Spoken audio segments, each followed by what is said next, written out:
Now, Elon Musk famously said when he bought Twitter that comedy was now legal.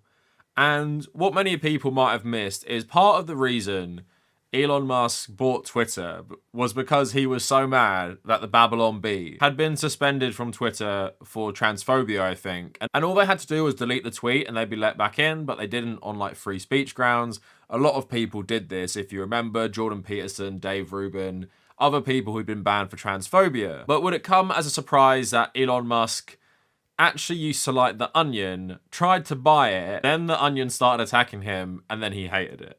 And if that doesn't summarize the difference between the Babylon Bee and The Onion, I don't think anything will, in that one satire outlet is happy to use comedy and its form of satire to attack the powerful and make political statements, and does it in a funny way, where the other one, the Babylon Bee, actually writes bizarre satire that isn't even funny in a bizarre way. That it's all about punching down and actually promoting the powerful while criticizing the marginalized, the powerless, or just leftist politicians and leftists in general. And it's not surprising then that the Babylon Bee isn't actually funny. And you read it and think, how can someone be paid to write this and think it's funny at all? And think it's comedy? So today what I thought would be fun is just to look at the difference between these two. Now, I haven't got like a one-for-one in terms of like, there's one issue that both satire outlets cover, but I have got similar things, mainly revolving around how they've covered Israel and how they've covered Palestine, and how one is basically inventing scenarios to write some poor satire about, or completely mischaracterizing situations, like acting like Starbucks is actually anti-Israel, which is absurd, like the actual company, not the people who work there, while also saying all pro-Palestinian protesters are actually fascists, and obviously promoting Israel as great. While The Onion's coverage is a lot more biting, because it's both funny in a dark way, but also completely true. And that's what makes good political comedy, is basically you're using this satire to make some sort of point, or point out the reality to people, which seems absurd to people in positions of power, I guess. So I'm going to talk about all of that today. Please like the video, follow me on social media at the Kavernacle on basically everything, including old Musky Boy's Twitter, and check out the Patreon as well to join the Discord server, among other benefits. And yeah, let's get into this. I want to talk about Elon Musk first, because I do love talking about this guy recently. Now, I didn't actually know this until I was researching for this video, but Elon Musk tried to buy The Onion and now they're owning him on Twitter. According to the Daily Beast, Elon Musk tried to buy The Onion, the most consistently good fake news source in the world.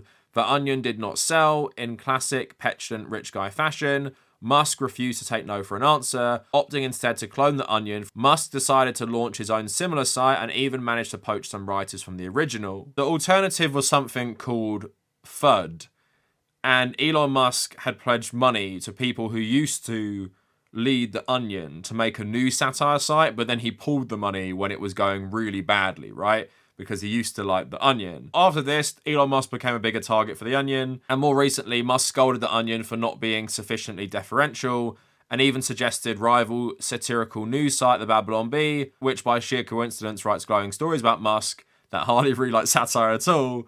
The Babylon Bee features headlines that frame Musk as a superhero he clearly wants to be, such as Elon Musk rescues Texans with giant flamethrower mech, or Californian police attempt to arrest Elon Musk holographic decoy as real Musk escapes on rocket to Mars. And yeah, like I said, Elon Musk loves the Babylon Bee because it always talks about how great he is, and their satire is making up weird scenarios in, I guess, the lens of pop culture like Star Wars, for example, and making Elon Musk seem like the hero. Doesn't read like satire to me. Again, Babylon Bee is just terrible. It is everything that is wrong with conservative comedy distilled into a nutshell. And it basically just doesn't live in reality either. Like, all of its works is from some fake conservative alternative universe. And that is kind of proved by my first story, right? So Joe Biden has been extremely pro-Israel. I wouldn't even say any Republicans could even attack Biden on Israel from the right, because he supported everything they're doing. They're giving them more weapons as we speak, and just because he pays lip service to maybe sending insignificant aid packages to Gaza, which would help like 10 people for an hour or something, doesn't mean he doesn't unequivocally support Israel no matter what.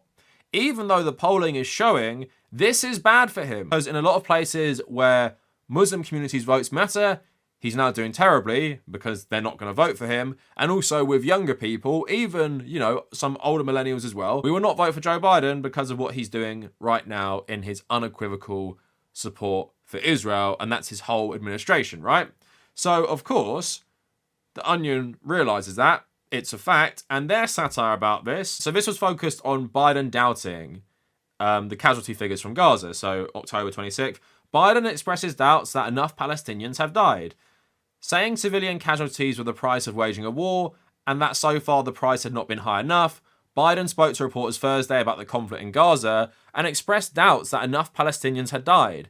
I have no confidence that the death toll provided by the Hamas-run Ministry of Health is as high as it should be, the president told a PBS correspondent who asked about reports that Israeli airstrikes had now killed more than 7,000 Gazans, with Biden then stating the conditions on the ground were too chaotic to say, with any certainty, whether enough of the 2 million people living on the small strip of land they are not allowed to leave had been slaughtered. Obviously, statistics from Gaza are subject to bias, so we can't use them to determine when the number of dead Palestinians has reached a sufficient level. Perhaps when the fog of war has cleared, we'll realise Israel has killed more than necessary, but now is not the time to ease up. Biden went on to reiterate his position that Israel had a right to defend itself against the 1 million children in Gaza who had spent their entire lives in captivity with no access to clean water. Because of the subject matter, this isn't necessarily funny, but it's good satire, because although it's inventing like a fake scenario and just framing it in this different way is like the amusing part. Instead of him doubting the casualty figures saying, Israel hasn't actually killed that much, it's that he's doubting that enough have been killed and he's talking about Israel's right to self-defense, right? Because this is close to reality. So, of course, this satire is attacking Biden's unequivocal, uncompromising support for Israel, which is a fact. But in the world of the Babylon Bee, apparently it's completely different. So this is their satire article about Biden's support for Israel. Biden checks his latest poll numbers to see if Israel still has a right to defend itself. Has anyone seen recently Biden's rhetoric shifting in line with the poll numbers? Or has he always been the same on Israel? Like throughout his entire career. If there's one thing he's been consistent on throughout his entire career, like 50-something years in politics, it's supporting Israel. So this satire article says, according to sources, Biden has been awaiting results from the latest polls to see if giving Israel a right to defend itself is a popular thing or if they should just be annihilated or whatever. The Biden administration plans to announce harsh condemnation of Hamas or maybe Israel. Press Secretary Karine Jean-Pierre, we're still waiting for pollsters to get back with us on which condemnation is morally just. Sources say presidential approval numbers have dropped in recent weeks as Biden has been torn between appeasing his supporters who are pro-Israel and appeasing supporters who want to shed every last drop of Jewish blood. Benjamin Netanyahu has been overheard disagreeing slightly with the Biden administration's policy of letting poll numbers determine a nation's right to not be swept off the face of the earth. Again, this is some fantasy land they're living in, literally describing the opposite scenario by saying Israel are threatened with being swept off the face of the earth, not like Palestine and Gaza. We would prefer that Biden endorse our right to live, the Prime Minister said diplomatically. At the publishing time, President Biden has called for a complete annihilation of Israel after checking results of a poll from Harvard University. Like, what is the satire here? This is insane. This is literally, like I said, some conservative alternative reality. Like, what is the joke? What is the humour? What is the point being made? Biden supports Israel unequivocally. He doesn't care about the polling on this issue. Like, clearly he doesn't care that he is losing support for doing this. So where is the joke that apparently he does whatever the polls say and he might even support Hamas if the polling says he should? And even his press secretary has said terrible stuff about Palestine as well. This is meant to be satire, it's meant to be comedy, but like I said, conservative alternative reality, where Israel are the victims, Biden supports the Palestinians, and Harvard also supports the Palestinians as well. We leftists hate Biden for what he's doing.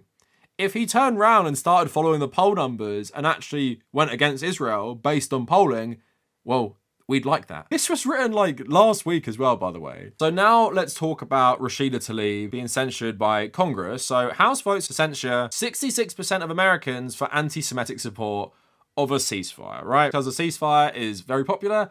It's what Rashida Tlaib advocated for, and that's why Congress all targeted her. So the article says, pushing through the measure in response to recent nationwide opinion polls, the House of Representatives voted Thursday to censure 66% of Americans for their anti-Semitic support for a ceasefire in Gaza. Today, the censure sends a clear message that our Congress will not tolerate the dangerous calls for peace perpetrated by 80% of Democrats and 50% of independents and 56% of Republicans, says House Speaker Mike Johnson, who further added that elected officials could not continue to turn a blind eye to roughly 225 million out of 340 million Americans who expressed the bigoted view that Israel's attacks on Palestinian civilians should end. In a clear vote of 234 to 188, Democrats and Republicans stand united in our belief that the vast majority of Americans cannot continue to spread hate by acknowledging that a war that has claimed the lives of over 10,000 Gazans, most of them women and children, might be bad. While we believe in free speech this time, an overwhelming number of US voters have taken it too far. At press time, Johnson could be heard admonishing Americans and warning that if they continued their anti-Semitic calls for a ceasefire, they would be expelled from the country forever. So again, that's a good satire article playing on what happened to Rashida Tlaib, because she hasn't said anything anti-Semitic. She keeps calling for a ceasefire. But apparently Republicans and Democrats both think she is anti-Semitic for this very action. So if you apply this to the entire country, you would be calling most Americans anti-Semitic for supporting a ceasefire, obviously pointing out the absurdity of how much weaponized anti-Semitism charges are going around towards anyone who doesn't support what Israel are doing right now, which is absolutely grotesque, but in American politics, it's just a status quo. So you must support anything Israel does, including killing thousands and thousands of children. And if you're against that, well, you're racist against Jews, apparently. But like I said, this is what the Babylon Bee plays into. Rashida Tlaib says Hail Hitler was just an aspirational call for freedom. And this is something the Babylon Bee has been doing, basically calling everyone who supports Palestine a fascist, describing Israelis as victims throughout all of this, right? She says it's an aspirational call for freedom, human rights, and peaceful coexistence, not death, destruction, or hate. My work and advocacy is always centered in justice and dignity for all, no matter what faith or ethnicity, Rashida Tlaib said. Tlaib came under fire for posting a video of crowds of anti-Jewish protesters chanting this at an event in Michigan after some online pointed out it might have a lengthy anti-Semitic history. Tlaib took to social media to defend the phrase and call anyone who disagreed with her an Islamophobe. At the time of publishing, members of the squad rushed to her defense, with AOC accusing Jewish Americans of trying to colonize World War II Germany with their banks and money, and Ilhan Omar yelling Allahu Akbar and shooting an AK-47 in the air. So again, very racist on one hand, targeting Rashida Tlaib like she's some sort of anti-Semite, because this outlet is extremely pro-Israel, like the racist thing about Ilhan Omar at the end with the AK-47, and also something the Babylon Bee keeps doing, they keep conflating Zionism with Judaism throughout all of it. So all pro-Palestine protests are actually protests against Jews in general, right? Not just Israel, which is insane because even super conservative Jews are against Israel. It's not just woke secular Jews who aren't against Israel. And of course, there are millions of Jews who do not agree with Zionism. So it's super dangerous what they're doing, but also super racist. But also, what is the joke? The joke only works here if you are racist and you buy into this conservative alternative reality. Even then, it's not much of a joke. You're equating from the river to the sea, Palestine will be free. The stuff from fascist Germany, like really? Like, that's funny? That's a joke? That's a satire? Like, what point is this making? If it's not funny, what point is it making? Just inventing bizarre stuff in your alternative reality is not funny or good satire, especially when your whole satire is punching down on behalf of the US foreign policy establishment. So another pretty good article by The Onion about the protests. So millions protest worldwide to demand Gaza ceasefire. Pro-Palestinian demonstrators staged protests in London, Berlin, Istanbul and Washington on Saturday to demand a ceasefire in Gaza, where health officials have said over 10,000 Palestinians have been killed in Israeli airstrikes. What do you think? Leon says, I need to hear from the pro-war crimes crowd before I can judge. Alicia saying, this is pretty rude considering how many apartheid supporters they're making uncomfortable. Adam saying, seeing people marching for a better, more peaceful world like this makes me sick. But yeah, just like normal, The Onion is basically satirizing people like the Babylon Bee. This is insane. 80 years after Hitler failed, Nazis finally seized London. And this is talking about the London pro-Palestine protests, right? So I've been to two of these. I was at this one, actually, this is talking about. When I was there, I was thinking the absolute hysteria whipped out about these marches is insane. They're literally the most peaceful and chill thing ever. There's no atmosphere there. There's no tension. You're just walking and people are chanting stuff.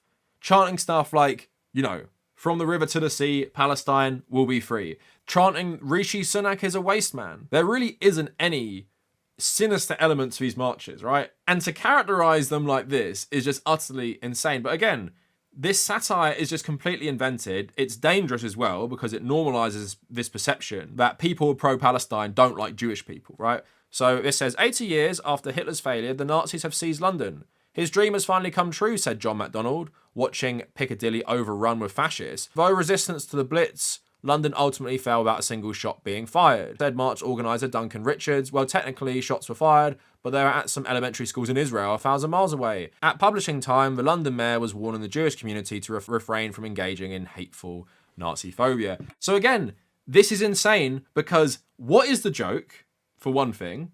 And if it's a satire, what is your point? Your point is that all pro-Palestine marchers are fascist. And do you know what blows my mind as well? There was a fascist march at the same time. I actually have a video of me walking to the pro-Palestine protest while loads of riot vans were going the complete opposite direction. Do you know why? Because the only violence on the day was done by fascists who started attacking police nowhere near the pro-Palestine march and then walked over to the pro-Palestine march and tried to attack pro-Palestinian protesters. And guess who was among them? Tommy Robinson, who was actually a fascist who supports Israel. So the only fascists in London that day were pro-Israeli fascists. And this article, this satire comedy article, is saying that hundreds of thousands of people from around London, including like the most left-wing people you could meet in England, were all there speaking for Palestinian justice and at the very least a ceasefire because we don't like killing. The same types of people, including, by the way, anti-Zionist Jewish groups are there as well. I actually saw them personally. What is the satire? What is the joke? What is the point being made? Protecting the powerful, protecting Israeli war crimes. That is your satire? Those are your jokes? So now we get to the issue of doctors in Gaza. So what I don't think a lot of people understand, and this is the truth of the matter, Israel do not make a distinction between enemy combatant and civilian. And if you hear the rhetoric from Netanyahu and the members of the government, that is very clear. So when they start saying that, oh my God, we had to destroy some sort of civilian infrastructure, whether that be someone's house, a school, or a hospital, they will say, oh, it was a insurgent base underneath there. You know, could be Hamas, could be one of the other groups as well. They always say this. There is a base there. Therefore, you know, because there's a base there, and apparently they have these very sophisticated underground tunnels, so I don't know why destroying the hospital actually affects them too much. But anyway, they say we have to destroy the civilian infrastructure, and we'll give you a warning of like 5 minutes, but then we'll still target civilians. And you see that right now. They've been talking about Israeli snipers targeting people trying to flee these hospitals. So yeah, it's pretty clear to anyone with a brain what is being done right now in Gaza. The Israeli government trying to complete their own version of Manifest Destiny, right? If you sincerely think this is a war against insurgency and whoopsie, they're suddenly killing like thousands of civilians, then you're just super naive. The Onion has a pretty good satire of this. Israel warns Gaza still harboring hundreds of doctors, explaining why they had to continue airstrikes and launch a ground offensive in the Palestinian enclave. Israeli officials warned Monday that Gaza was still harboring hundreds of doctors. It is repugnant to demand that Israel cease hostilities when there are still hundreds, if not thousands, of surgeons, oncologists, and pediatricians lurking within Gaza, said Israeli Defense Minister Yoav Gallant, adding that many of these devious physicians relied on a network of tunnels, streets, and hospitals to provide medical care. We cannot rest until every last Gazan medical professional has been wiped from the face of the earth, their families too, as we can't take the chance that the son or daughter of one of these doctors is inspired to one day become a doctor themselves. Obviously criticising Israel in two ways. This is the language they use when describing why they go after, you know, Hamas insurgents and have to destroy their whole family, basically, because they're all complicit. But of course, they've also been targeting doctors, journalists, basically anyone they view as complicit, which is pretty much every single person, even children, if you listen to some people in the Israeli establishment. So yeah, it's good satire because it's challenging the powerful and using this fictitious scenario to make a very true point and to expose the absurdity of their war, right? So it's good satire in that way. Like I said, it's hard to find a lot of these articles humorous because it's depressing, because what it's telling you is the truth through this lens of satire. And let's see how the Babylon Bee are covering the same issue of Israel targeting hospitals and doctors. So they say, Hamas says that all the AK-47s found in Gaza hospital were strictly for medicinal use, as reports come in that the IDF had discovered a Hamas weapons depot hidden in a children's hospital. A spokesman for Hamas was adamant that all of the AKs found in the hospital were for medicinal use only. These were clearly medical machine guns, said Ali Mohammed Al-Mohammed.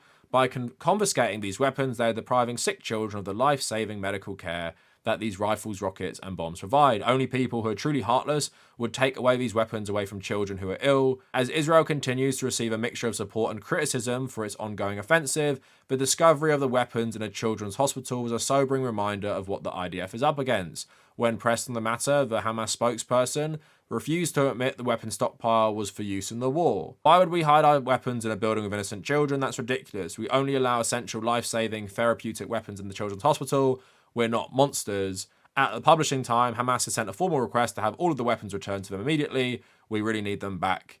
I mean the sick children, of course. So what they're doing with their funny satire is basically making the point that, oh, it's actually okay for Israel to target hospitals because there might be weapons in there that these insurgents use. Also, it's pretty clear to everyone, Israel don't care about civilian casualties. They will just say there's something there to destroy this infrastructure. They view all the people as guilty, but they also believe it's like a total war. There's a reason Netanyahu and others keep talking about Dresden. This RAF bombing in World War II, they keep talking about it because it targeted, obviously, civilian and military infrastructure. Also, not forget it was used by Joseph Goebbels as propaganda. Netanyahu keeps promoting this version of Dresden, but at the same time, they're making the point that you did this in World War II because you had to, and we have to too. And what that article is doing is basically saying, when they're right to. Because if you don't do it, then how are these people going to stop? They're hiding the weapons because they think Israel have a sense of humanity and won't attack a hospital. But as we've seen, they definitely don't have this sense of humanity when it comes to Palestinians, and they will attack the hospital, and they're currently doing it right now. So yeah, great satire, just carrying water for the powerful's narratives while they massacre thousands of children. But then I'm not going to read these ones, but they're just insane to me. Having stuff about pro-Palestinian protesters, loving Kanye West, but didn't your fave, Elon Musk like Kanye West? Talk about Harvard being super anti-Semitic, despite the fact the president has recently said from the river to the sea is actually anti-Semitism. And it talks about this president in the article, which, again, absurd. Palestinian protester tries to argue with skinhead, but they agree on everything. Well, I think you'd find a lot of these skinhead types, like Tommy Robinson, actually do like Israel as well. So yeah, that is how both of these satire outlets are covering the war. One knows what it's talking about and is using the satire to make points with either absurd situations or fictitious situations that basically just reveal the reality of what everyone knows if you have even half a brain about what Israel are doing, whether that's, targeting doctors, whether Joe Biden is just supporting them no matter what. We know all these things. While the Babylon Bee lives in an alt dimension, and their attempts at satire are just propaganda for the powerful. And they're not funny either. They're just absurd and stupid and don't make any point. Even from a conservative point of view, what is the point? And that's why conservative comedy can't be funny, because although we're tackling more serious issues in this video, like the Palestine stuff, it just shows you, because they're so subservient to power, they won't criticize the powerful. So in their worldview, Israel are the victims, and everyone who supports them is good. And everyone who supports Palestine is actually a fascist. Despite the fact most Western fascists actually support Israel, because they hate Muslims. But anyway, that's the alternative reality of the Babylon Bee. And why The Onion has got such a good reputation for its satire is that it uses the absurd, it uses fictional scenarios to make a point that is real. And people can relate to, and people can acknowledge, yeah, you're cutting through all of this, using this scenario to basically call out the powerful. And that's what makes it funny, and that's what makes it relevant. Because it's actually an important political voice in many ways. Where what even is the Babylon Bee? Just fan fiction for conservatives to feel good about themselves. And conservatives are such snowflakes. The only people they willingly go after on this is Donald Trump sometimes. Because they like Ron DeSantis and they like Elon Musk, right? Those two don't necessarily love Donald Trump. That's pretty much the only people they go after. This is aimed at Ron DeSantis supporting middle-aged nerds. It's just embarrassing, it's cringy. And I can't even imagine, the people who work there, to be honest, thinking any of this is good. But anyway, let me know what you guys think down in the comments. And if you made it this far, thank you for watching.